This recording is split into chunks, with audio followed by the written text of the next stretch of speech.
Llegó prácticamente el día, es jueves, son las 9 de la noche.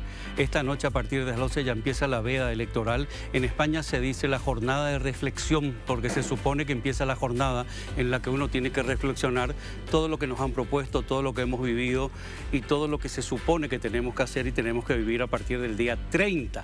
Así que yo te pido que también vos bajes unos cuantos cambios, empieces a respirar hondo porque está todo el mundo muy alterado, todo el mundo muy alterado. Así que yo te llamo a la calma, a la reflexión. Hoy vamos a charlar con 3 senadores también y candidatos, pero es muy importante eso, que te tomes tu tiempo, que analices, que escuches, pero sobre todo, te lo pido, eso es ya como un favor, ve a votar, anda a votar. Es importantísima tu participación. Da igual a quién elijas, da igual eso, pero ejerce tu derecho a voto. La política está en tu día a día siempre. No creas que no te importa, no creas que no participas de ella. Porque luego a lo mejor el día de mañana te quejas si no hay luz, si no hay medicamentos, si no tenés un servicio adecuado, si no hay transporte. Todo eso es parte de la política y está en parte de tu decisión. Arrancamos.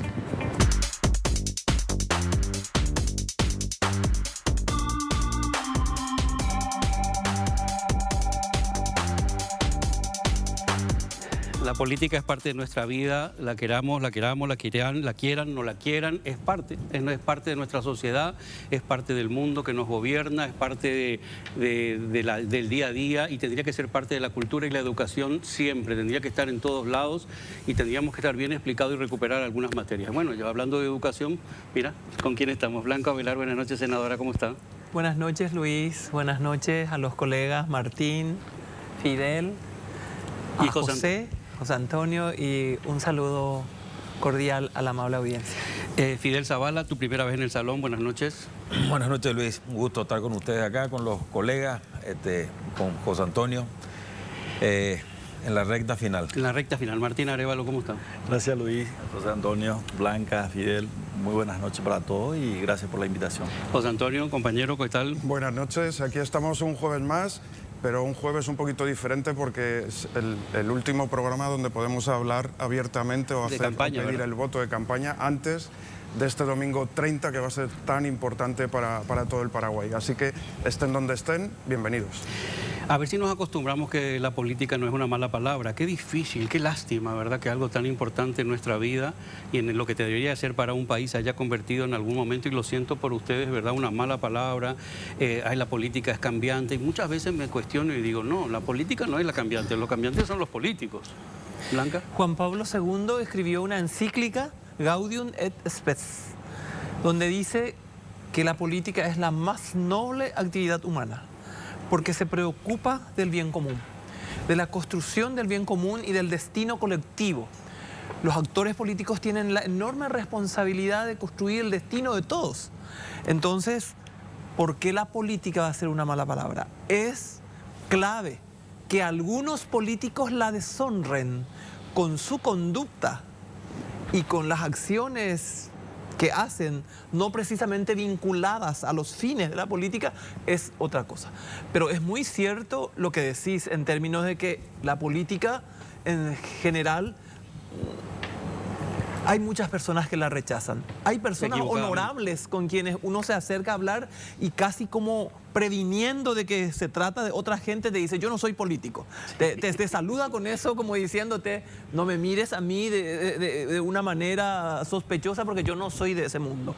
Y es realmente lamentable. Yo creo que ese es un fenómeno no solamente en nuestra sociedad, es un fenómeno en muchas partes del mundo, especialmente en Latinoamérica. Hay que dignificar la política con la conducta y el trabajo y sobre todo volver a vincularla con sus fines genuinos, que es la preocupación por el destino colectivo, por el bien común, por el bienestar de la gente. En la democracia es todavía más relevante. Me decía una persona hace poco que lástima el espectáculo que dan nuestros políticos en el hemiciclo, pero no son solamente acá, pero mal de mucho consuelo de tontos. Senador Fidel. Luis, yo creo que la política, yo siempre hago la pregunta a la gente, ¿verdad? ¿La política es necesaria para la existencia de una república? ¿Los políticos son necesarios? Yo siempre le digo que sí, ¿verdad? Ahora, diferenciemos entre aquellos políticos, ¿verdad?, que tienen una visión de Estado, ¿verdad?, que están conectados con la ciudadanía, que interpretan cuáles son los temas que acucian en el día a día al ciudadano, ¿verdad?, aquellos temas estructurales, ¿verdad?, que tenemos que solucionar. Yo siempre digo y cito, ¿verdad?, este es un libro que recomiendo a la gente, ¿verdad? El libro se llama ¿Por qué fracasan los países?, escrito por un profesor de Harvard, Acemoglu. ¿Verdad? Dice que los países no son ricos por su historia, por su antigüedad, por su religión, por sus recursos naturales, y pone ejemplos interesantes, ¿verdad? Dice, miremos un poco, ¿verdad?, países antiguos, como los países de Oriente Medio, la cuna de la civilización, ahí nació la física, matemática, astronomía, medicina, ¿verdad? O países jóvenes, ¿verdad?, como Australia, Nueva Zelanda, ¿verdad? Tienen la misma existencia, tiempo de existencia de Paraguay, son países ricos, ¿verdad? Los otros siguen en el atraso. Vemos, por ejemplo, países que tienen recursos naturales, ¿verdad? Venezuela llegó a ser sexta economía del mundo. Mira. Japón, que no tiene recursos naturales, ¿verdad?, una isla. Y es consecuencia de una mala política, entonces. Y todo es políticas públicas, ¿verdad? Esa mala política pública se mete con nosotros de diferentes maneras. Martín, una de las cosas que yo a veces escucho como crítica es los cambios de movimiento, los cambios de opciones y de posturas. Los cambios no son malos, ¿verdad? No, no son malos. En nuestro caso, dentro del Partido Colorado, uno puede cambiarse. Yo me cambié. ¿Por qué? Porque no compartí algunas acciones del presidente a quien ayudé, ¿verdad? Entonces, dentro del partido, ahora, si es de un partido a otro, sí, normalmente yo ese tipo de cambios no acepto, ¿verdad? Pero dentro del partido sí, porque es una cuestión cambiante y que en política es normal. ¿Dentro de qué no aceptas? Por ejemplo, de repente hubieron, por ejemplo, un colorado de tradición, quiso ser vicepresidente de Efraín, por ejemplo, destruyó toda su trayectoria, su militancia, la militancia de sus viejos que eran dirigentes reconocidos del partido. Ese tipo de cambio no. ¿Y Santi? Santi no fue liberal. Santi, él mismo reconoció que él fue por una cuestión de amigos que cuando era joven, para ayudar a su amigo, pero no fue una convicción. Lo que yo te hacía, el ejemplo es de otra persona muy preparada que quiso ser vicepresidente y que es un amigo mío que aprecio muchísimo, pero ahí está, quedó al aire. Una pregunta, Churchill o Churchill, como quieran llamarle, ¿no cambió cuántas veces cambió de partido de opción política? Y fue... no sé, digo, ¿está tan malo el cambio? ¿Está tan malo que uno tenga unas convicciones y luego a lo mejor no se sienta cómodo y quiera ir hacia otro lado?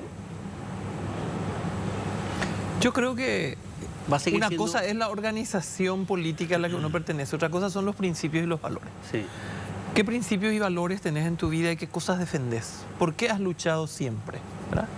Podés estar más cómodo aquí o allá, pero la cuestión es los principios y los valores. Si vos cambiás completamente de discurso, ¿verdad? Un día estás con el papel del sector privado para la economía, el papel de la empresa, la economía abierta, la invasión, y luego cambias y estás en otra, entonces creo que no tenés claras las convicciones y está la cuestión de la conveniencia. Muchos de los cambios son por conveniencias electorales. Muchos de los cambios en nuestro contexto, yo no creo que sea una cuestión más principista ni nada por el estilo, es más bien una cuestión de electoral, de posicionamiento. Lo del Partido Colorado, por ser un partido grande que tiene un abanico enorme de opciones, incluso de pensamiento, porque si uno analiza, el Partido Colorado siempre fue oposición y gobierno, porque tiene dentro de su misma estructura un amplio espectro de visiones, porque el Partido Colorado nace en la ideología liberal, en términos de que cuando el Partido Colorado nace, y hay que reconocer dónde nace sobre los restos humeantes de una patria arrasada, ahí. Los nacionalistas, los que han luchado por defender a la patria. Bernardino Caballero fue soldado en Cerro Corá. Él fundó el Partido Colorado, ¿verdad? Con otros patriotas. Y bueno, ¿y cuál era la ideología imperante en el tiempo? La ideología liberal, basada en la libertad, ¿verdad? Superábamos los tiempos del feudalismo, de la monarquía, estábamos en una sociedad abierta, liberal.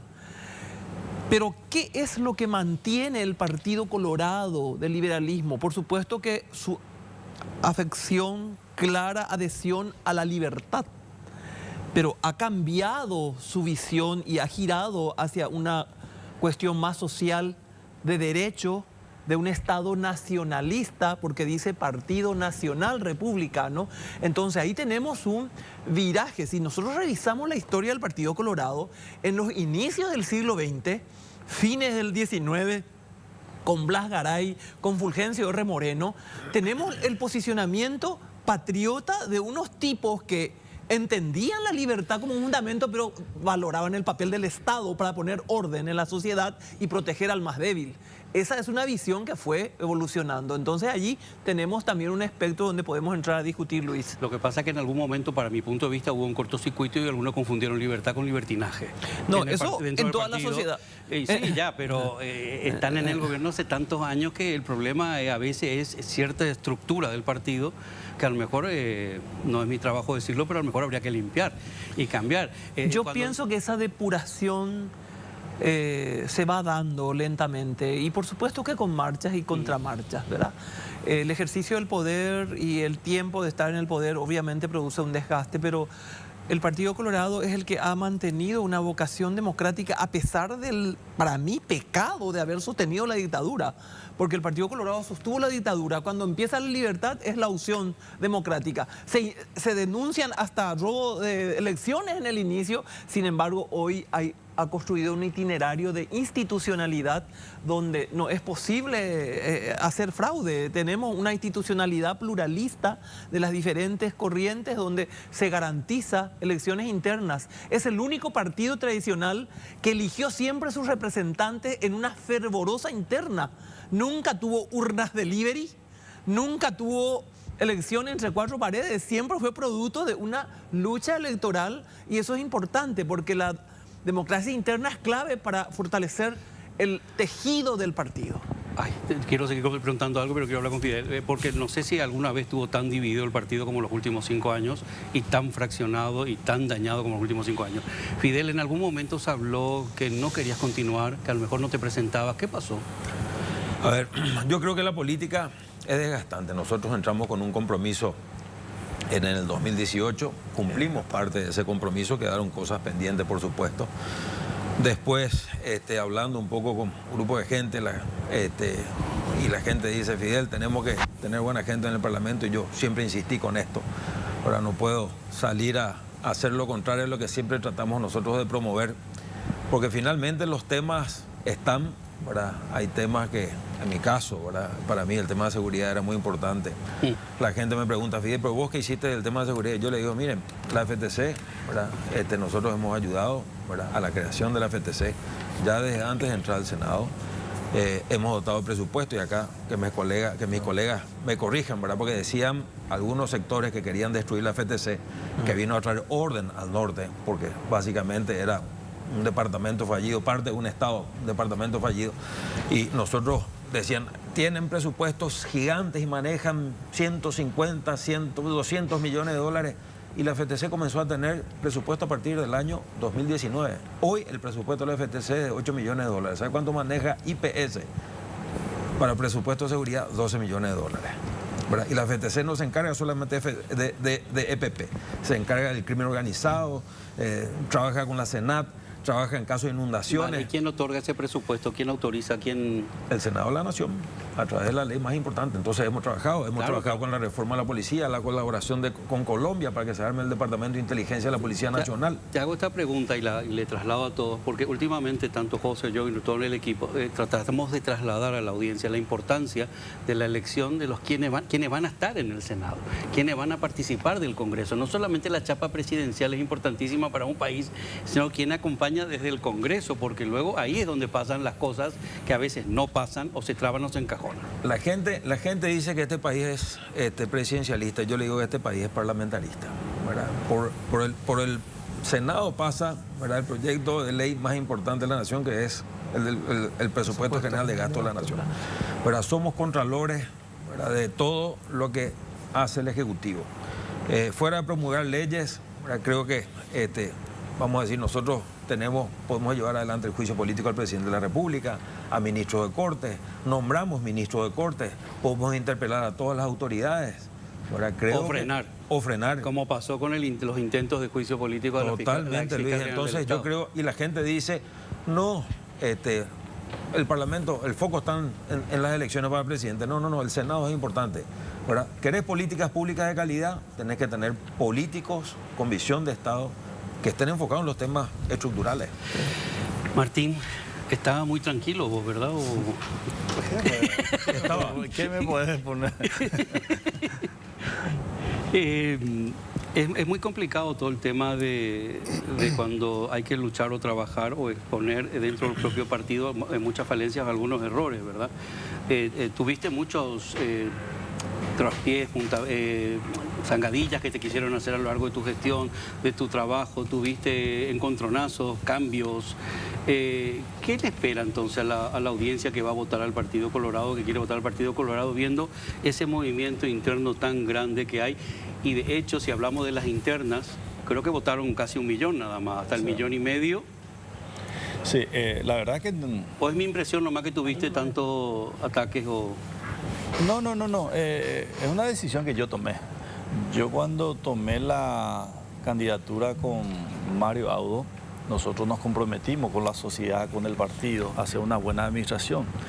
Pero evidentemente él se desvió de esa situación y bueno, hubieron ministros, presidente que está comprobado que estuvo en la corrupción. Y cuando la cabeza permite eso, evidentemente no funciona ya eso. Por eso, callarnos era ya ser cómplice, así como hoy también llevé hasta la Fiscalía la denuncia en contra de Efraín Alegre, que no entiendo por qué se cajoneó tanto tiempo el tema de la auditoría de la Presidencia de la República, que lo solicitó Fernando Lugo y que después de 3 meses los auditores llegaron a la conclusión que hubo un desfalco de 37 millones de dólares. También ahora salta... 3 presidentes, Martín, no hicieron nada entonces, ¿verdad? Franco... No, claro, el más responsable es Fernando Lugo, porque él ordena, recibe el resultado y él encajona. También Augusto Airaldi hace la investigación del periodo 2010-2011 y produjo un resultado de un desvío de 79 millones de dólares. ¿Por qué no se envió en la Fiscalía? ¿Por qué no se investigó? Sale cuestiones de jugada, ahora piden la prescripción de todos esos hechos, pero yo no creo que eso sea la solución. Yo creo que hay que decirle a la sociedad, ¿sabe qué? Hicimos bien la tarea, no robamos, pero uno habla de la prescripción. Entonces, creo yo que estamos para eso. Y la justicia tiene que ser para todos, no solamente para Colorado, tiene que ser para todos los que hacen mal. Esa fue la postura mía. La corrupción no tiene colores. No tiene colores. Yo solicité la investigación de varios, incluso presenté la renuncia o solicité la renuncia de Mazzoleni en su momento, cuando realmente ya en plena pandemia todo estaba, no decía quédese en su casa, pero había robos descomunales en el Ministerio de Salud. Pero no pasa nada y sigue sin pasar nada. No, pero se hizo el cambio. Pero, algunos me decían, pero vos sos un tarado para presentar en el Senado algo como eso. Pero si no hay una persona que tenga la capacidad y la honestidad para estar al frente, bueno, merecemos realmente que nos pase todo. Sin embargo, agarró Borba y creo que hizo una buena administración. Enderezó un poco el camino. Enderezó un poco. Blanca, voy a cambiar un poco de tema. Cuando vos fuiste la candidata a la presidencia, ¿cómo fue todo ese proceso? Me intriga saber eso. Volver un poquito, perdona que volvamos al 2008. ¿Cómo fue todo eso? Y fue un proceso interesante. Hablar de lo que hubiera pasado es hacer especulaciones. No. Pero lo que sí podemos lo que viviste, decir te pregunto, no lo que hubiera pasado. Lo que podemos decir es que siempre en el Partido Colorado decías que ves mucha división. Egusquiza y Caballero eran irreconciliables, pero eran capaces de sentarse a trabajar juntos por la paz. Los caballeristas y los egusquicistas en el Partido Colorado en el inicio, fines del siglo XIX, eran y tenían diferencias conceptuales, pero lo trataban con mucha altura y mantenían esas diferencias aún en los inicios de la República prácticamente, ¿verdad? Entonces, nosotros creo que nos vamos aprendiendo, aunque a mi juicio más lentamente de lo que yo hubiera deseado, de nuestra propia experiencia. ¿Cómo fue lo del 2008? Y bueno, allí hubo una incapacidad de dialogar, de ponerse en la mesa a dialogar con el que perdió, ¿verdad? O el que perdió con quien ganó, porque la diferencia era exigua. Y con una diferencia exigua y actitudes cerradas, todavía cuesta mucho más construir el entendimiento en torno a una meta común. Y no se dio eso y bueno, el resultado ya sabemos, ¿verdad? La figura de Fernando Lugo representó una enorme novedad con todo el arraigo que tiene en la sociedad paraguaya la Iglesia Católica. El peso cultural que tiene eso ha sido de una contribución notable a la hora de emerger y potenciar la figura del obispo que vino y bueno, ahí con él se dio la alternancia.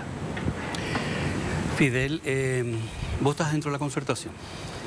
A ver, nosotros como partido tomamos la concertación para candidaturas a presidente de la República. ¿Y cuál es tu postura realmente? Perdió nuestro candidato, ¿verdad? Pero nosotros fuimos con lista propia, ¿verdad? Tanto es así que no estamos con la lista de la concertación, estamos con lista 8. ¿Verdad? Yo estoy en la opción 2. ¿Cuál es mi opinión sobre la concertación? Yo siempre le digo a la gente, a ver, yo creo que acá nosotros decimos de que va a haber cambio, ¿verdad? Y yo siempre le digo, los cambios van a ser difíciles, porque el escenario es el mismo y los actores son los mismos, ¿verdad? Ahora podemos hablar nosotros de alternancia, ¿verdad? Entonces, cuando yo le digo a la gente, a mí no me gusta mentir, ¿verdad? Y me piden que yo tome postura, y yo les digo, yo no voy a tomar postura, primero porque hay ciertas contradicciones, a mí no me gusta el populismo, a mí me gusta ser sincero y derecho, ¿verdad? Con la gente. Cuando dicen, ¿verdad? Atacaron mi ley, ¿verdad? La ley famosa, donde penalizamos Riera Zavala. Las invasiones, sí, ¿verdad? Y en vez de tocar el tema de fondo, de solucionar el tema de catastro y registro público, que no haya dudas sobre el tema de titularidad de tierra, no solamente en las privadas, en las públicas también. 85 años de reforma agraria, ¿verdad? De las 1.350 colonias, apenas 300 tituladas, ¿verdad? Es un problemón. Entonces, yo agarro y le digo, no, yo estoy trabajando por mi candidatura. Los que tienen que convencer son los candidatos a presidente de la República, ¿verdad? Yo estoy trabajando por mi candidatura propia, ¿verdad? Por supuesto, lista 8, opción 2, como están trabajando todos los candidatos de Patria Querida, ¿verdad? Hay gente que apoya, ¿verdad? La figura de la concertación, hay gente que no, se respeta, ¿verdad? Pero yo siempre digo, ¿verdad? A ver, porque acá pues depende como vos estás en un medio y decís una palabra, te toman a favor de uno y te toman. Entonces acá es o estás conmigo o estás. Pero hay una gran contradicción ahí, ¿verdad? Porque en la ley, por ejemplo, Riera Zavala, primero la capacidad de comprensión de las personas y hasta dónde abarca la ley, sí, a mi punto de vista, sí, cómo se explica, cómo se traduce, cómo llega. Sí. Dentro de la propia concertación hay quienes que están totalmente en contra. Entonces, qué complicado lo tienen algunos ustedes ahí que tienen que estar bajo el mismo techo. Pero lógico, ¿verdad? Y es un contrasentido muchas veces. Claro, ¿verdad? Es que entonces, están, el yin y el yang están ahí todos juntos. Entonces, yo creo de repente, a ver, yo escuché y vimos, ¿verdad?, que se firmó un decreto y sobre los puntos donde va a trabajar y ya citó nombres para gabinetes, ¿verdad? Y dentro del propio equipo le vienen tiroteando, dice que no se va a decidir de esta manera. Entonces yo agarro y digo, es muy difícil, yo no quiero entrar en esa pelea, ¿verdad? Si bien yo soy de familia liberal, de extracción liberal, de pensamiento liberal, no como algunos parlamentarios dijeron en alguna oportunidad, ¿y por qué sos liberal? ¿Y por qué luchamos contra la dictadura extraña? No, yo creo en la libre economía, la libre expresión, el libre tránsito, las libertades plenas de los individuos, ¿verdad? Hay gente que dice, cuanto más Estado, y yo siempre dije, no, es que el Estado tiene que desaparecer, ¿verdad? Pero el Estado tiene que estar presente en la medida necesaria que el mercado lo exija, ¿verdad? Entonces, porque está más que demostrado que el Estado, ¿verdad?, es lo más ineficiente, lo más burocrático, y acá tenemos que apostar nosotros a la gente emprendedora, ¿verdad? Tener políticas públicas que puedan llevar adelante, ¿verdad? Crédito. Yo siempre agarro y digo, espera un poco, los organismos. ¿Sabes cuántas MIPYMES, ¿verdad?, en los últimos 5 años y hoy salió un informe de la SED, cerca de 250.000, ¿verdad?, contribuyendo importantemente para la Subsecretaría de Estado y Tributación, ¿verdad? Una subsecretaría que tiene sus deficiencias, tenemos 50% de evasión fiscal, ¿verdad? Acá la gente habla de carga tributaria, yo le digo no, 27%, y ahí no entra IPS, no entra el malgasto público, que es cerca de 2.000 millones, ¿verdad? Y yo le digo, ¿de dónde sale eso? Del Estado. No, El Estado no es generador de recursos. El Estado tiene los recursos que vienen del bolsillo de los contribuyentes. Vos te levantás a tomar un mate, pagaste 10%. Te vas a cargar combustible, está el impuesto selectivo al consumo. Tomaste una cervecita, está el impuesto selectivo al consumo, ¿verdad? Y el Estado tiene dos mecanismos para recaudar. O amplía la base tributaria, amplía el universo de gente, o le va a terminar cobrando más impuestos a los mismos de siempre. Y viene una argumentación, y quiero terminar acá, ¿verdad? De organismos multilaterales. Tenemos que achicar el gasto público y aumentar los impuestos. ¿Qué van a hacer primero los políticos? ¿Van a achicar el gasto público o van a aumentar los impuestos? Y van a querer aumentar los impuestos. Entonces, ahí viene la responsabilidad. Sí. Blanca, estás con ganas de intervenir. No, pienso nomás que de cara a las elecciones estamos en la última noche en la que podemos hablar abiertamente con un tinte casi proselitista, ¿verdad? Coste que nuestra conversación es de Estado. Yo creo que aquí ese es el interés que nos convoca. Pienso que es un tiempo augural. Yo quiero decir a la ciudadanía que yo tengo enorme esperanza, porque pienso que estamos en una bisagra importante en el que podemos entrar en un proceso de aceleración del crecimiento. Siempre hemos tenido energía, pero nunca hemos podido utilizar esa energía porque no teníamos las líneas de transmisión. En este gobierno se construyeron las líneas de transmisión y tenemos la energía de Yacyretá y la energía de Itaipú que podemos usar. Ahora podemos usar acá en Central, en Capital, en cualquier lugar, porque podemos acceder a ella. Entonces yo auguro para mi país un proceso de industrialización que se acelere. Es clave y allí es donde yo pienso, no en el Estado gendarme del liberalismo, sino en un Estado solidario que ayude al sector privado. No hay, Luis, país que haya prosperado en el mundo sin un sector privado pujante, creativo, laborioso, que invierte, que da trabajo, que crea empleos, que genera riqueza. Y para que eso funcione, necesitamos un Estado. Necesitamos un Estado y subsidiario. Solidario, transparente, no un Estado gendarme que acogote. ¿Yo qué haría? Dejaría de cobrar impuestos 1 año, 2 años, hasta que las empresas que no son tan grandes tengan espalda para aguantar, porque una inversión en el inicio no es fácil que arranque, tiene su proceso y si da trabajo les daría luz 1 año, 1 año y medio sin cobrarle impuestos, a condición de que dé trabajo a mis compatriotas y que permita que tenga capacidad de aguante. Nosotros creamos el FOGAPI en este periodo, el Fondo para las Pequeñas y Medianas Empresas. Eso es clave, casi el 80% de los empleos están en eso y están proporcionados por esas pequeñas y medianas empresas, donde hay empresas donde el dueño y otros 2 empleados y tienen un emprendimiento y les cuesta salir adelante, el dinero es caro.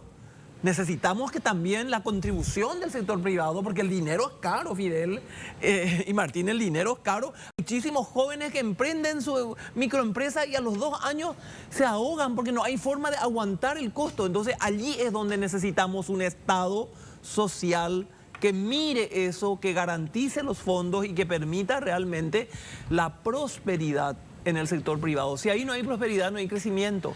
Esa es la diferencia y sobre todo trabajar muy fuertemente la moral del trabajo, que es lo que yo pretendo. En una entrevista, que le hicimos al expresidente de la UIP joven, a mí me llamó muchísimo la atención, era creo que ya 1 año y pico de pandemia, él nos contaba en radio cómo se acercó muchísimos jóvenes de microemprendedores desesperados para tratar de salvar su emprendimiento y no tenían absolutamente nada en regla y no pudieron hacer nada. Entonces creo que mi postura, que me meta hoy, es que lo ideal sería luchar por formalizar lo informal y no contra la informalidad, sino tratar de conseguir que esa economía subterránea, esa gente que está luchando, entienda que si es formal va a tener muchos más derechos. Perdón, Fidel, quería... Lo que pasa es que para formalizar necesita de apoyo, necesita un Estado más abierto, donde se facilitan las cosas, porque la burocracia también es muy amplia y costosa. Fidel, quería... Sí, no, cuando hablamos de subsidiario, no es que el Estado tenga que salir a subsidiar, sino un Estado subsidiario es Argentina ya. Claro, un Estado presente contralor, pero dando todas las garantías para que los microempresarios, pequeños empresarios puedan ir adelante. Yo siempre digo, a ver un poco, AFD, ¿verdad? Tiene recursos, no los ejecuta, ¿verdad? Aplica a la banca central, sobra dinero. Y yo siempre digo, espera un poco, ¿cómo vos te vas a comprar, ¿verdad? Terrenos? ¿Cómo vos te vas a comprar a retirar, o sea, a comprar unas vehículos, ¿verdad? Una concesionaria de automóviles y ellos te financian a tasas del 5-8% cuando el pequeño emprendedor va a golpear la puerta, fuera de toda la burocracia, le ofrecen al 15%, ¿verdad? No, el Estado tiene que apalancarse, ¿verdad? En tasas de crédito en organismos multilaterales, 4-5%, más gastos administrativos, 2% más incobrable que pueda, un seguro va incobrable. Pero le tiene que salir el 8%. El Estado no tiene que ganar en la boca, tiene que ganar allá en la salida, cuando las empresas estén tributando, cuando se genere mano de obra, cuando todo eso permee. Pero esa es la visión que tienen que tener los políticos. Y no hay política de Estado en ese sentido, Luis. No, Martín, antes del corte. No, yo estoy... La verdad, Luis, realmente hemos acompañado y realmente la pandemia golpeó fuerte. Fue dura. Mucha gente lastimosamente no supieron y ahora están empezando de nuevo. Creo que el Congreso que viene y el presidente que viene, la verdad que nosotros tenemos mucho optimismo por Santiago. Es un economista de profesión, tiene una visión realmente económica del país, sabe lo que va a hacer y creo yo que desde el 15 de agosto en adelante en el Paraguay se va a poder tener esperanza de crecimiento económico desde la óptica de Santiago, que es un economista, sabe, profundidad, fue ministro de Hacienda, presidente del Banco Central y categóricamente, si él no lo sabe, ¿quién va a saber realmente de economía? Vamos a ir a un corte, ahora volvemos. Una de las cosas que yo siempre me pregunto y me cuestiono es si sabemos diferenciar lo urgente y lo importante. Soy muy pesado con eso. Si sabemos diferenciar lo urgente y lo importante. Si la sociedad misma en su propia casa sabe diferenciar qué es urgente y importante, qué le interesa más, qué es urgente que tome la decisión y qué debe ser para un político, y más cuando están en la carrera, para volver a estar en el Senado, definir o entender a la población, porque la población ha cambiado muchísimo. Hay como 159.000, por cierto, nuevos jóvenes, o sea, jóvenes que van a acceder al voto ahora. 160.000, vamos a redondear, 160.000 chicos que tienen derecho a voto y que tienen que votar. ¿Saben de verdad cuál es la necesidad de la población? Arrancamos contigo, que fuiste aparte ministra de Educación. No, Difícil la educación. Yo tengo muy claro el itinerario político de las metas que persigo, de las razones que mueven mi militancia y del compromiso que tengo con la gente. A mí, el motor de mi acción política es el amor a mi patria. Quiero para mis hijos y mis nietos una sociedad mejor. He luchado y he empeñado mi vida en la educación. Y en la educación pública empeñé mi vida en una reforma, los mejores años de mi juventud, en las condiciones más adversas, sin vacaciones, sin vehículo, recorriendo la patria, tratando de instalar una idea de cambio en la educación que ha sido muy favorable en términos de mostrarnos dónde empezamos y hasta dónde fuimos.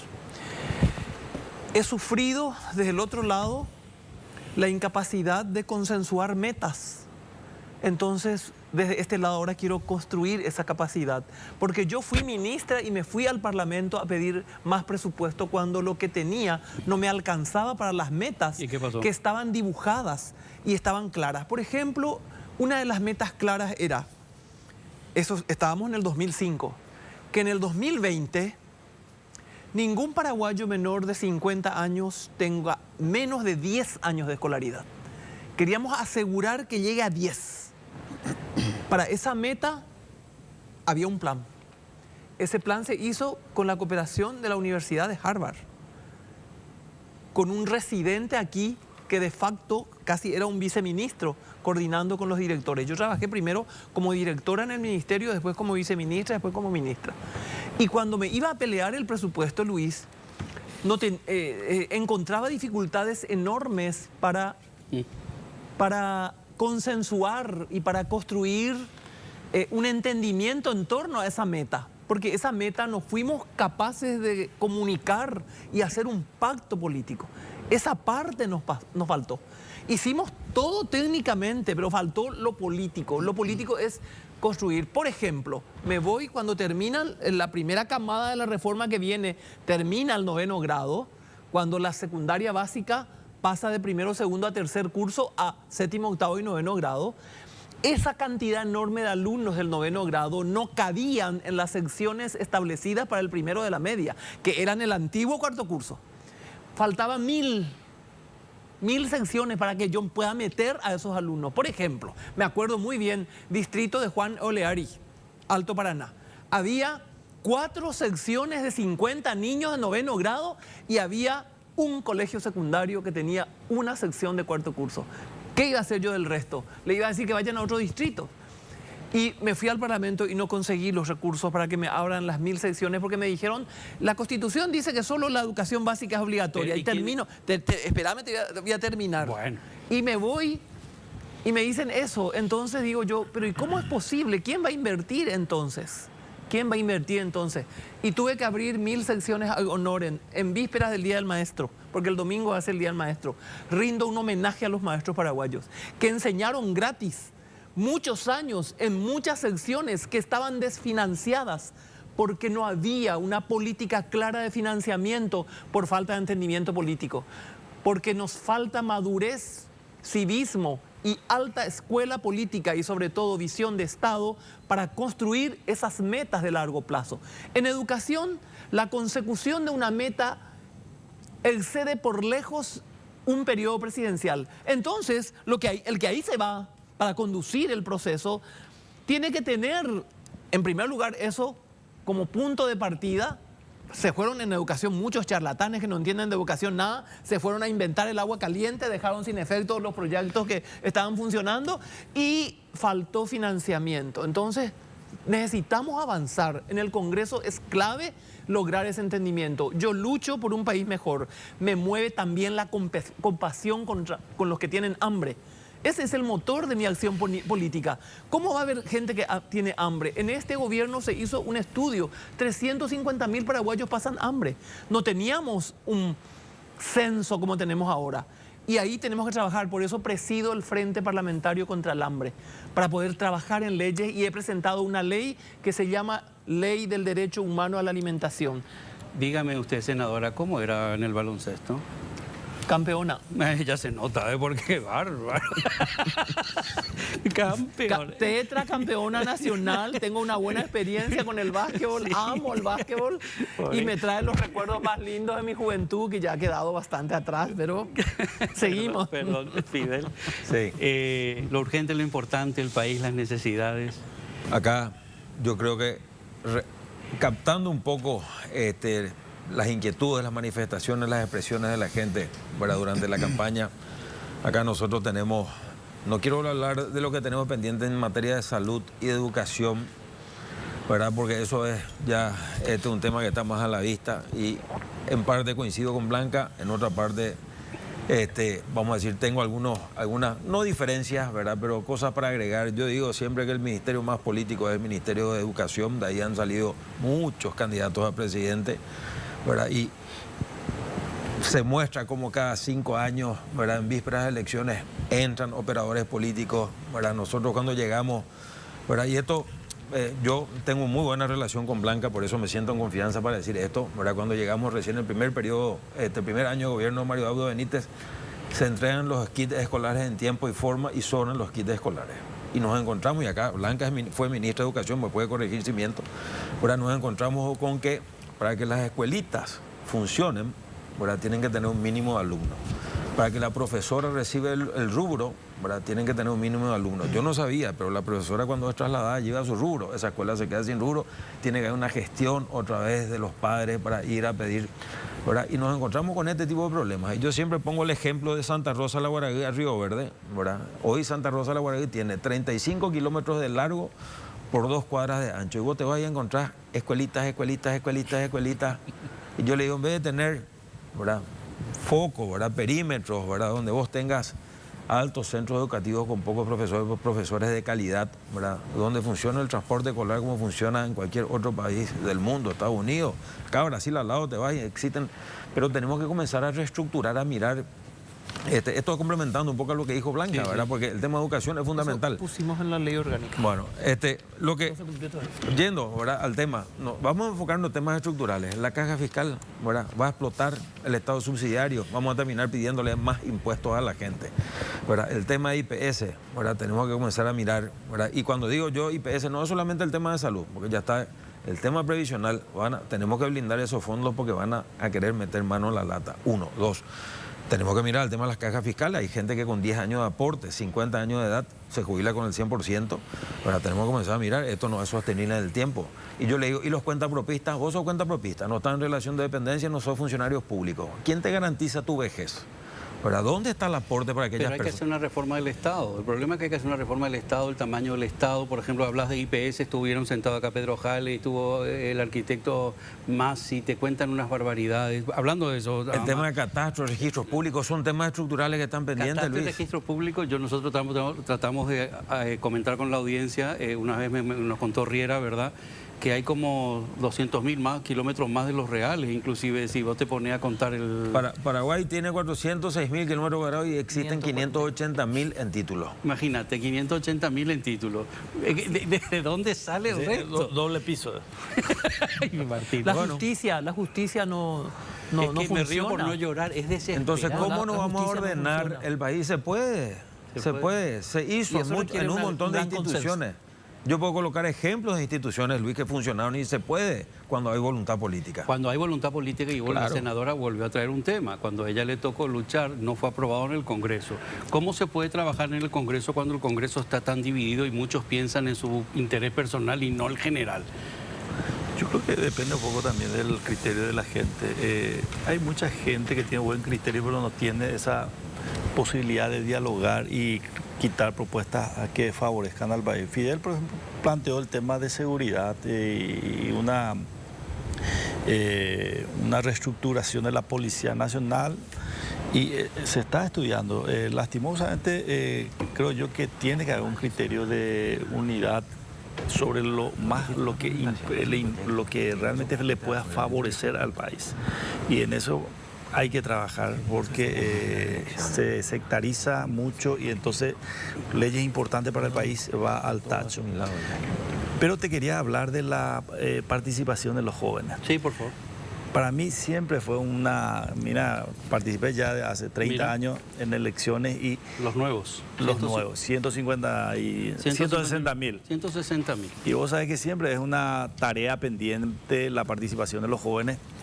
Parece que nunca participan o deberían de ser y siempre le vemos en la primera fila a las 6 de la mañana a ese señor de 60, 70 años esperando votar. Increíble es.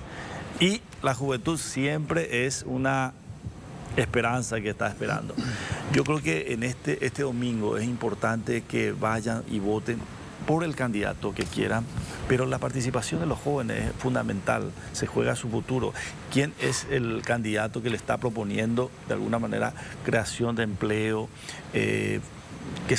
programa de becas? Mirando un poquito todos esos elementos que ellos deberían de preocuparse y mirar realmente. Entonces, que no sea ya una esperanza la participación de los jóvenes y que sea real, que sea un poco responsable y bueno ciudadano de participar. Lo que pasa es que a veces la información que reciben, ¿verdad?, es tan sesgada. A veces hay jóvenes que solamente se informan, lamentablemente, a través de las redes sociales, con un titular, no desarrollan la información. Educación, necesitamos más. Necesitamos más educación. Necesitamos que lo que ya tenemos mejore. Tenemos universidades que tienen que absolutamente y radicalmente cambiar. Tienen que tener una educación acorde a su nivel de educación superior. Somos uno de los 6 países de Latinoamérica que tiene 20% de su población de 19 a 25 años en la educación superior. 20% es muy poco, necesitamos un órgano de gobierno de la educación superior que haga un plan de mediano y largo plazo y diga a cuánto queremos llegar y cómo. Y para eso tenemos que ampliar la inversión, sobre todo en la universidad pública, que es la que va a llegar realmente y va a permitir que muchos jóvenes talentosos estudien. El enorme desafío que tenemos en eso es que La universidad, ahora por ejemplo tuvimos la ley del arancel cero, que suena bien, pero en un país pobre, donde justo en la universidad, por ser la más prestigiosa, van justamente aquellos que tienen mejor formación y estudiaron en escuelas privadas, se van a estudiar ingeniería, medicina en forma gratuita, ¿verdad? Y el que es pobre y estudió en una escuela, no tiene luego posibilidad de hacer el cursillo, estudia de noche en una universidad privada, devaluada en su calidad. Entonces hay una cantidad enorme de cuestiones de fondo que se tienen que mirar solamente, y estoy hablando de un sector. Para eso se requiere experticia, gente que sabe, y discutir con datos. Esto que decía, voto informado, dice acá. Sí. Para cualquier acción necesitamos estar informados. Para discutir las políticas públicas en el Congreso de la Nación necesitamos gente informada, gente que sabe de lo que habla, que se interesa por saber la realidad, que tiene un contacto empírico, que conoce la teoría, pero que se va al mundo. Y no gente que solamente está allí por intereses partidarios. Nosotros necesitamos estadistas. Ese es el tema. Porque no se pueden profundizar el análisis de muchos temas si es que no tenemos. Y muchas veces el populismo.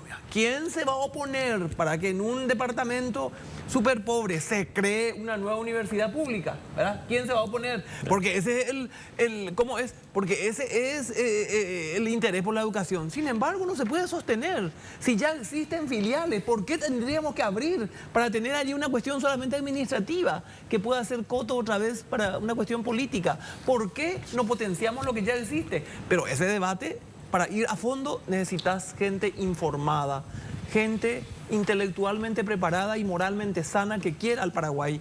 Eso es lo que tenemos que elegir. El Congreso es clave y por eso es importante ampliar estos espacios para hablar de los temas que nos interesan.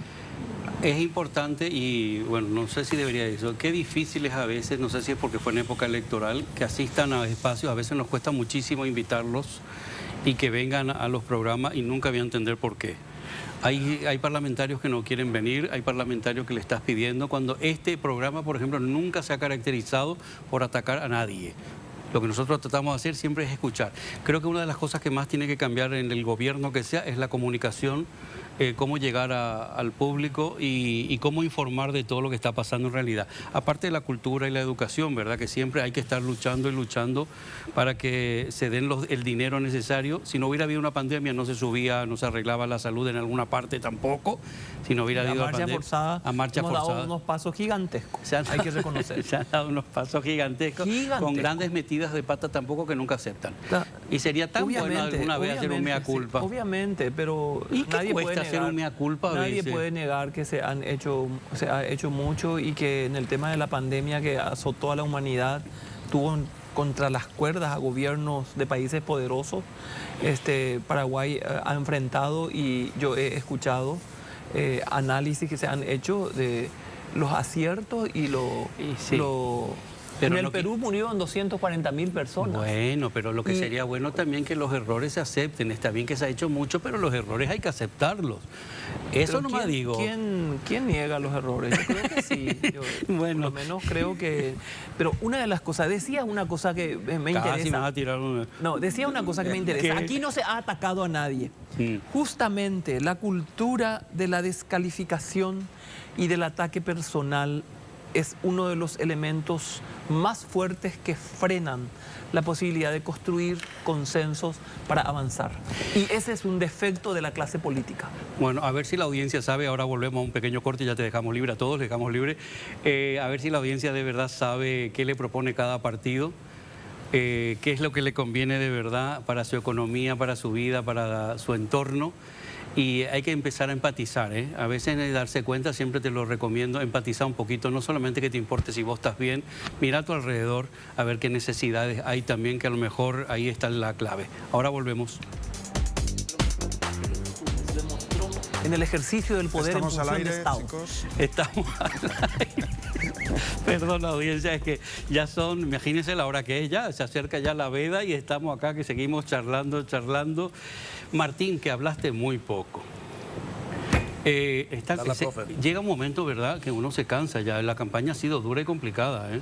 Nosotros particularmente yo estoy haciendo una campaña de campo por la falta de recursos que de repente no tenemos, me toca hacer mínimamente 100 kilómetros y algunas veces casi 200, 300 kilómetros por día. En lindas rutas. No, en malas rutas. Entonces es cansador y llegamos realmente muy cansados, pero creo yo que al menos la campaña presidencial está bien instalada. Confiamos plenamente en la candidatura de Santiago. Estamos seguros que se remontó y sobre todo se mantuvo la preferencia del elector. Y este domingo creemos y estamos seguros de una victoria del Partido Colorado. Y sobre todo pensamos y estamos seguros que Santiago es el mejor candidato entre todos los que están. También tenemos cifrada nuestra esperanza de que la gente nos va a acompañar para la candidatura al Senado.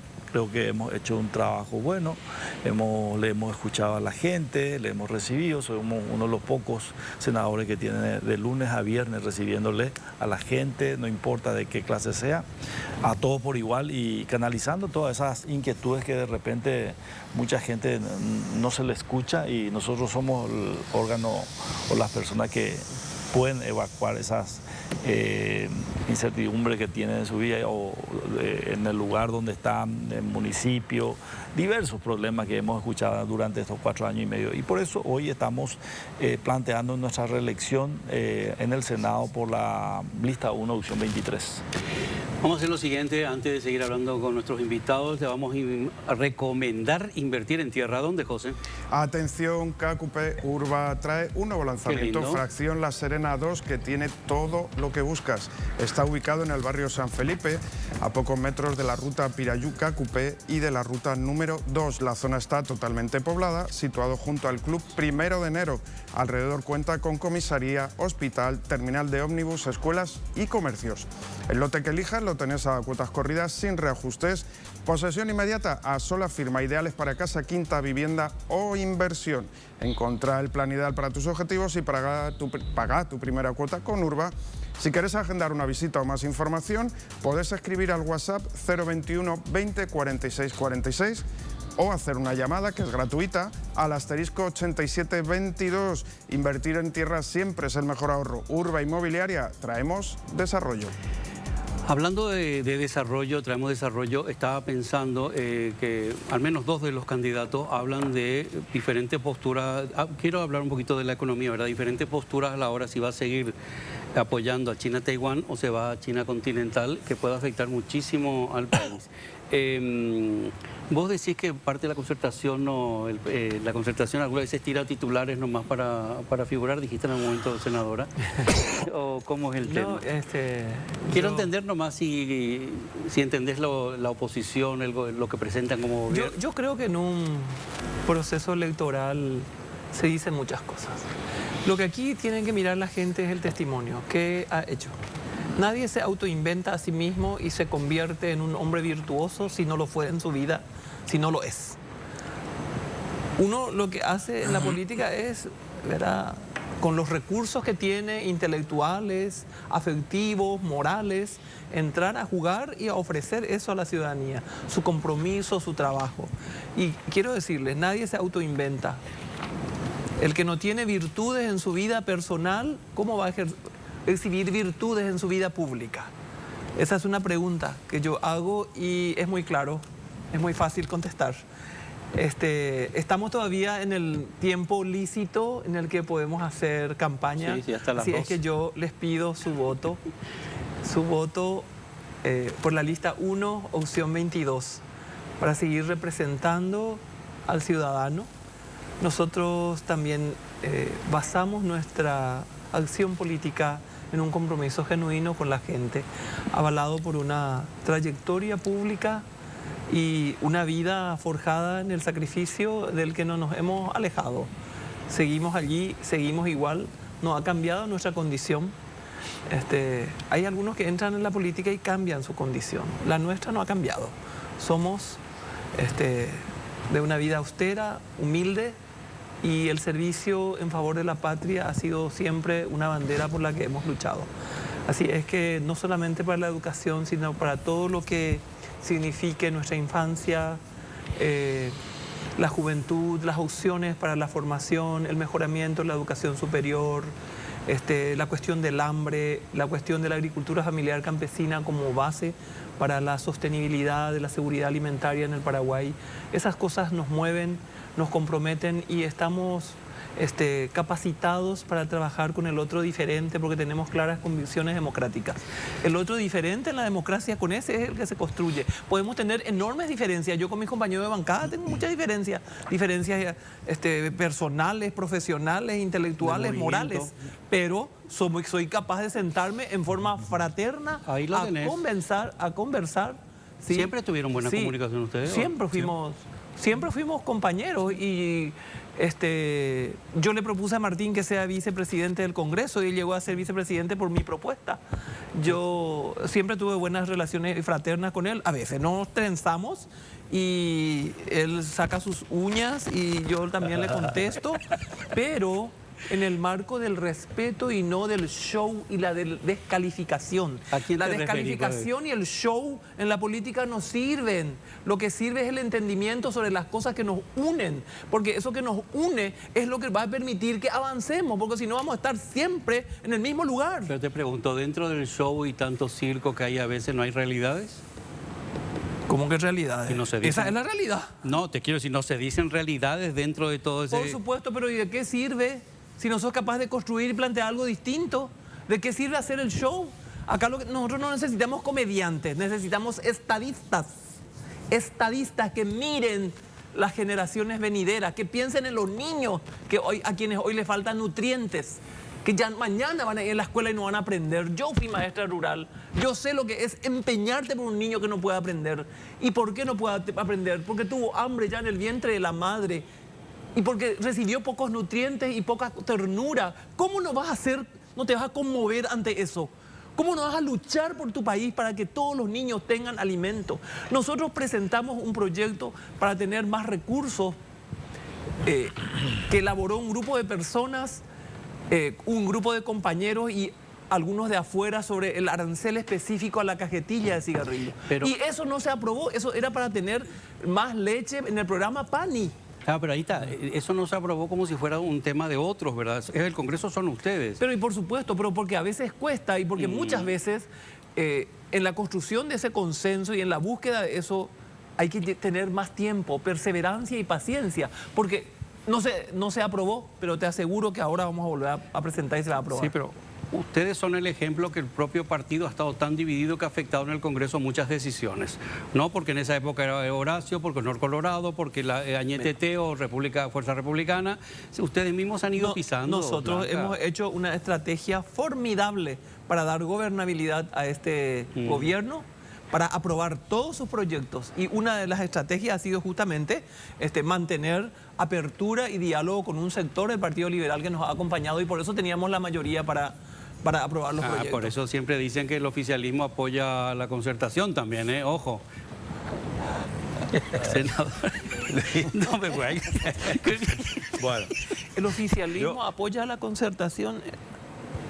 Y así se dice en muchos lados, que muchas cosas que Marito está... Si Marito ha dicho un montón de cosas prácticamente atacando a su candidato. No, ha tenido cada perla. Que va a atacar a su candidato. Bueno, vale. No. Yo escuché cada perla de parte de él. Yo he escuchado. No quiero entrar en esta discusión, yo quiero algunas reflexiones. Tampoco no es ese tema nuestro. Después de haber sido... Solo quiero que me presenten algunas virtudes que encabeza la concertación. Las virtudes que exhibió en el ejercicio del poder en función de Estado el candidato. Cuéntenme esas virtudes y yo voy a callarme. Ahí está el senador. Yo desconozco. Ahí está el senador que está en la concertación, pregúntale a él. A ver. Justo a él no le voy a preguntar. ¿Por qué? Luis. No, porque yo le aprecio y no le voy a meter en aprietos. Vale. Mira, yo después de pasar, Luis, de haber estado como observador en Colombia, en Brasil, ver nuestro sistema electoral, ¿verdad? En Brasil tienen una urna electrónica. Nosotros, nuestra máquina de votación es electrónica, nuestra urna es física. ¿Verdad? La Constitución garantiza, el escrutinio es público, están los representantes de los partidos, ¿verdad? Después de haber visto, vamos a decir, el sistema colombiano, donde el registro cívico está en una institución, vamos a decir, el tribunal electoral está en otra institución, el sistema de votación es tercerizado. Nosotros desarrollamos un sistema propio. La credibilidad que tiene nuestro sistema, ¿verdad? Con sus luces y sus sombras, yo creo que se viene construyendo, ¿verdad? Digo esto porque espero que la diferencia sea a favor de quien gane, sea lo suficiente para que no se generen dudas, ¿verdad? Espero que, vamos a decir, nuestra Constitución habla de un Estado social de derecho, una democracia participativa y representativa. La representativa se da porque siempre, independiente de qué porcentaje de participación tengamos, siempre tenemos 45 senadores y 80 diputados, pero que la participativa, que es la que tiene que convalidar, ¿verdad? La representativa, que efectivamente la gente vaya. Hoy tenemos la opción, la posibilidad de elegir, ¿verdad? Este tema del desbloqueo es todo un nuevo desafío para toda la ciudadanía. Pero se están quejando mucha gente, dice que tiene errores, fallas, que a lo mejor hay que corregir. Sí, ¿verdad? En Concepción se detectó que la máquina se apretó una cosa y lo que imprimió es otra. Entonces eso se trajo a hacer una denuncia. Y allá en verdad se tiene sospechas porque... Pero a ver, vos podés apretar, ¿verdad? Pero ¿cuál es lo...? Te imprime el boletín. Y ese tenés que verificar. Y vos tenés que verificar, ¿verdad? Y una vez que vos estés de acuerdo, ¿verdad? Que está el sentido de tu voto, como vos votaste, ¿verdad? Te vas, el miembro de mesa te firma y depositas en la urna. El escrutinio es público. Sí, ¿qué haces si al imprimir no se refleja lo que vos marcaste? Y están, ¿verdad?, los representantes del TCJE y seguramente votarás de nuevo. Aclaración, no dije que tiene error la máquina. Lo que dije que alguna gente se queja. Yo lo que no quiero nomás... Yo lo que no quiero nomás es instalar la duda. Es infraterno, es la lista sábana. Claro, yo lo que no quiero nomás es instalar la duda. Están las misiones de observadores. No, eso no hay duda. Entonces, yo creo que la gente tiene que salir y efectivamente elegir, ¿verdad? Como dice Blanca, ¿verdad? Parlamentarios con un testimonio de vida detrás, no solamente el presidente de la República, porque el Parlamento es, te diría que más importante que la presidencia de la República, ¿verdad? Que efectivamente tengamos nosotros parlamentarios que se centren en temas estructurales para poder solucionar. 5 o 6 puntos tenemos que tocar nosotros. Sí. El tema de la caja fiscal, no hablo ya más de salud y educación, sí. La caja fiscal que está puede explotar, generación de trabajo, tema de seguridad, ¿verdad? Pero trabajo de calidad, ¿verdad? Claro, construir instituciones. Construir instituciones, ¿verdad? Que vuelva a la institucionalidad y respeto a la institución. Claro, pero por supuesto. Vuelvo a aclarar, no hablaba de los errores de la máquina, hablábamos del sistema de votación de lista sábana. El sistema electoral, este sistema es realmente costoso. Es costoso, es una elección, especialmente para las candidaturas, por ejemplo, al Senado, es una candidatura nacional. Evidentemente, para las próximas elecciones, si realmente continúa, la gente que tiene mucho poder económico son los que pueden influenciar y pueden mandar, porque es muy fácil. Aparte de eso, no sé que en otros partidos cómo se da, pero realmente la prebenda es un caos y realmente una decepción lo que hoy estamos viviendo. Por eso es bueno aclarar, porque mucha gente está diciendo, después de las elecciones deberíamos a lo mejor volver a ver el sistema. Porque... A mí me preocupa la participación de la mujer. Con este sistema no se garantiza las cuotas de género y eso sí representa un retroceso. Así como ya se está viendo juntas municipales que tienen 12 miembros, todos varones, donde no se respetó las cuotas de género. Ahora vamos a ver si la lista final de la conformación de ambas cámaras del Congreso respeta lo que está en la ley de las cuotas de género. A nosotras, las mujeres, las cuotas de género nos permitieron entrar en el Congreso. Y si eso no se respeta, eso es un retroceso. Hay que revisar y hay que garantizar. Chile, por ejemplo, tiene un sistema donde se garantiza que ningún sexo tenga más que 60%. Bueno, ellos garantizan. Y vamos a hacer lo siguiente. Yo les voy a dar un tiempito para que se dirijan a la Cámara, para que vuelvan a lanzar sus ideas de trabajo, sus propuestas, lo que quieren o esperan para el siguiente mandato, sea el presidente que sea. A lo mejor ustedes están, ¿verdad? No tiene nada que ver el presidente que llegue, ustedes, sus intenciones están en el Senado, que es independiente al presidente que llegue. Empezamos por Martín. Sí, agradecer, Luis, el tiempo, decirle a toda la ciudadanía que este domingo participen con su voto. Todos somos iguales y sobre todo creo que ha sido 4 años y medio donde dejé todo lo que pude en el Senado, representé y sobre todo cuando me enteré de cosas que realmente estaban mal, lo denuncié sin importar quién. Entonces, de la misma manera voy a continuar en este periodo Y pido el voto de confianza de la ciudadanía. Soy para el Senado lista 1, opción 23, con la remera verde. Blanca, ¿qué esperas que ocurra estos 5 años que vienen? Para mí es un tiempo augural de un proceso de aceleración del desarrollo del Paraguay. Hoy tenemos las condiciones para poder avanzar. Tenemos que industrializar. La industrialización, agregar valor a nuestra producción es clave. Tenemos una población joven que va creciendo sus años de escolaridad y eso representa un enorme capital.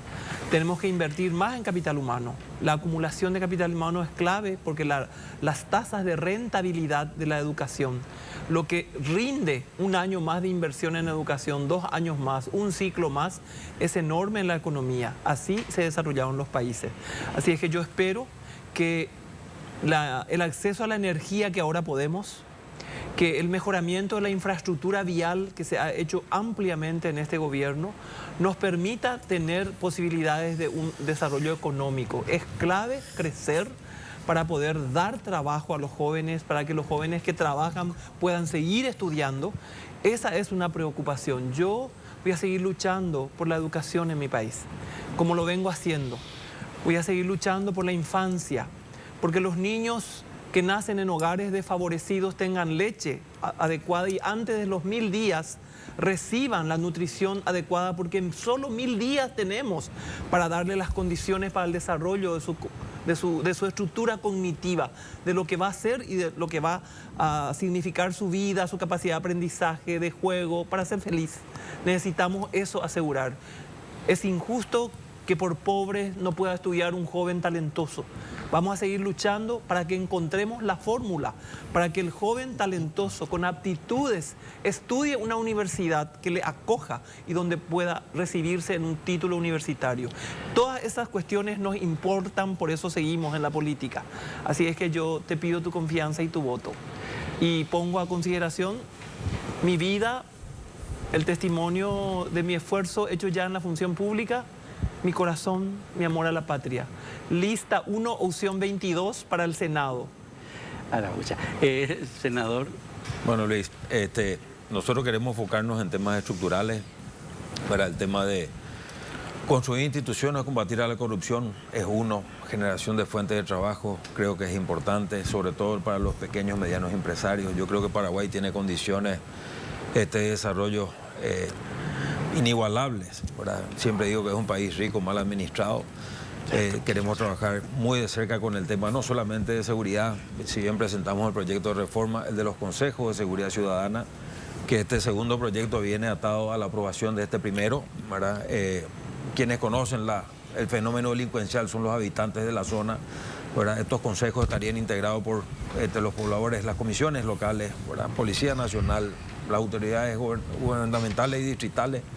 ¿Verdad? Queremos trabajar nosotros en la reforma penitenciaria, ¿verdad? Porque tenemos una deuda pendiente, el tema del combate, ¿verdad? al crimen organizado, ¿verdad? El tema de las drogas está destruyendo a la sociedad paraguaya, ¿verdad? Nosotros tenemos, vamos a decir, no solamente un problema de inseguridad o de seguridad ciudadana, sino se está rompiendo, ¿verdad? El núcleo social, se están deteriorando las familias.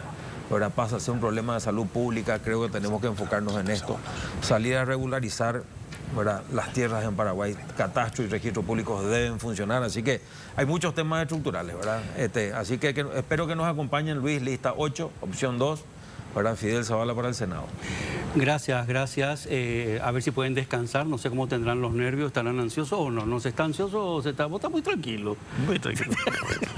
No, estamos tranquilos. Hicimos lo que teníamos que hacer, la ciudadanía. Yo creo que ya está, sí, está hecha la tarea y bueno, promover que los ciudadanos se vayan a votar, que eso los jóvenes sí, se vayan a votar, que ejerzan su derecho al voto. Ese es un derecho y una obligación en la democracia. Y es el único día mágico en el que somos iguales, ricos, pobres, campesinos, citadinos, altos, bajos, jóvenes, bueno, mayores, todos. Campeona. ¿Cuántos años fue? El año que viene va a ser 40 años que logramos el último campeonato. Hace poco hicimos un video, nos reunimos las conmemorativo. Sí. No se olviden del deporte, importantísimo para el país, nos dio buenas alegrías y cultiva mucho el cerebro y la mente también, así que lindo también que nos dediquemos al deporte y a la educación del deporte. Gracias, senadores, gracias a los candidatos, senadores y candidatos al mismo tiempo. Ahora volvemos. Gracias. Ay, qué poco faltan para las 12 y qué poco falta ya para el domingo. Qué ganas tengo que sea el domingo. A ver, José Antonio, que casi no te hemos escuchado hoy. No pasa nada, yo prefiero escuchar y aprender. Perdón, damos la bienvenida a Alfonso. Me olvidé de saludar Damos la bienvenida a Alfonso, que tampoco habló nada hoy. José. Ni creo que lo haga. Bueno, si hablase... Contanos algo de lo que escuchaste. ¿Qué les puedo contar? Tres diferentes posturas, Bueno, posturas no sé, porque muchas cosas estarán de acuerdo. Al final, creo que lo que hay que hacer este domingo es elegir, por lo menos ir a votar, elegir a quien creéis que os va a representar y que va a hacer mejor su trabajo, porque desgraciadamente en ambas cámaras y en muchos cargos públicos hay gente muy cuestionada, que son los que provocan, como hablábamos al principio del programa, del tema de la política, ¿no? Que está como la palabra es denigrantes, pero son ellos mismos los que provocan que esa palabra sea así, ¿no? Y que decía Blanca Ovelar, me hizo mucha gracia, no, yo no soy político, pero es cierto, hay mucha gente que dice, no soy político. Y me gustaría que trabajasen también para eliminar todos esos cupos que tienen ellos mismos, que tienen presidencia, que son todos los que cuando eres elegido puedes meter como colaboradores. O si lo metes como colaboradores, cuando tú te vas, se van también ellos. Muchas cosas, porque se habló de impuestos, de subidas, es que el Estado para mí es ineficiente, es entre las contrataciones públicas, entre las coimas, entre los sueldazos, entre las muchísimas cosas que se pueden ajustar antes de subir impuestos. Pero ya estamos en este maravilloso mundo de la libertad, en donde todo el mundo puede decidir, puede ir a votar, así que fantástico va a estar este domingo. Anda a votar. ¿Vamos? Me molesta mucho no poder votar yo. Me molesta mucho. Es verdad, vos no podés votar, solamente en las municipales. Ahora volvemos. Pensar que el jueves que viene, cuando arranque el salón, ya habrá un nuevo presidente elegido y un nuevo Congreso elegido. Todavía no asumido, pero sí elegido. ¿A quién agradecemos? Agradecemos a Complot por sus jeans, sus remeras y estas camisas. Mira qué color tan estupendo traigo hoy. Fantástico. Y sobre Muchas todo, gracias, Complot. Gracias, pero sobre todo agradecemos a la audiencia por estar siempre con nosotros y a este fantástico equipo que hace posible el salón. Hasta el jueves que viene. Gracias.